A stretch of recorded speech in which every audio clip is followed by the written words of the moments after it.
Kannur central ജയിലിലേക്ക് ലഹരി എത്തിക്കുന്ന മുഖ്യപ്രതി പിടിയിൽ. കണ്ണൂർ ടൗൺ പോലീസാണ് അത്താഴക്കുന്ന് സ്വദേശി മജീഫിനെ പിടികൂടിയത്. കഴിഞ്ഞ മാസം ജയിലിലേക്ക് ലഹരി എറിഞ്ഞു കൊടുക്കുന്നതിനിടെ പനങ്കാവ് സ്വദേശി അക്ഷയ് പിടിയിലായിരുന്നു. ഈ സംഘത്തിലെ പ്രധാന കണ്ണിയാണ് ഇപ്പോൾ പിടിയിലായ മജീഫ്. ഇയാൾ നിരവധി ലഹരി കേസുകളിൽ പ്രതിയാണെന്നും പോലീസ് വ്യക്തമാക്കി. വിവരങ്ങളുമായി മിഥുൻ പിള്ള ചേരുകയാണ്. മിഥുൻ, ഇതൊരു വലിയ ആശങ്ക കൂടിയുണ്ട് ഇതിനകത്ത്. കാരണം നേരത്തെ കണ്ണൂർ ജയിലിൽ നിന്നൊക്കെ ഗോവിന്ദചാമിയെ പോലെയൊക്കെ ഉള്ള ഒരു കൊടും ക്രിമിനൽ അങ്ങ് ഇറങ്ങിപ്പോകുന്ന പശ്ചാത്തലമൊക്കെ നമ്മൾ കണ്ടതാണ്. ഇപ്പോൾ അവിടത്തേക്ക് ഇതാ ലഹരി ഇങ്ങനെ ഒഴുകിയെത്തുന്ന കാഴ്ച. ഈ പിടിയിലായവരിൽ എല്ലാം അവസാനിക്കുമെന്നാണോ പോലീസിൻ്റെ വിലയിരുത്തൽ?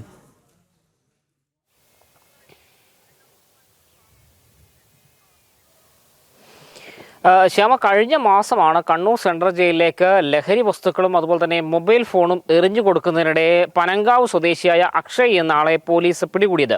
ഇയാളെ ചോദ്യം ചെയ്തതിൽ നിന്നാണ് ഇതിലെ പ്രധാന കണ്ണിയായ അത്താഴക്കുന്ന് സ്വദേശി മജീഫ് എന്ന ആൾ ഇന്നിപ്പോൾ പിടിയിലായിരിക്കുന്നത്.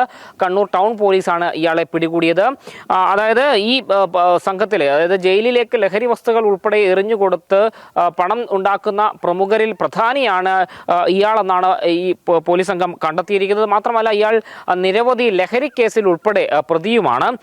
ഇവർ ഓരോ സാധനങ്ങൾ എറിഞ്ഞു കൊടുക്കുന്നതിന് കൃത്യമായി ഈ ജയിലിനുള്ളിലെ പ്രതികളിൽ നിന്ന് പണം ഇവർ ഈടാക്കിയിരുന്നു. അത്തരത്തിൽ അതുതന്നെയായിരുന്നു ഇത്തരക്കാരുടെ വലിയ വരുമാന മാർഗം എന്നുകൂടി ഈ പോലീസ് സംഘം നേരത്തെ കണ്ടെത്തിയിരുന്നു. മാത്രമല്ല, നമുക്കറിയാം, TP വധക്കേസിലെ പ്രതിയായ കൊടിസുനിയെ കണ്ണൂർ സെൻട്രൽ ജയിലിൽ നിന്ന് തവനൂർ സെൻട്രൽ ജയിലിലേക്ക് മാറ്റാനുള്ള പ്രധാന കാരണം പോലും അതായിരുന്നു. അതായത് ജയിലിന് അകത്തും പുറത്തുമുള്ള ലഹരി സംഘങ്ങളെ ഉൾപ്പെടെ കൊടിസുനിയുടെ നേതൃത്വത്തിൽ നിയന്ത്രിക്കുന്നു എന്നടക്കം പോലീസ് കണ്ടെത്തിയിരുന്നു.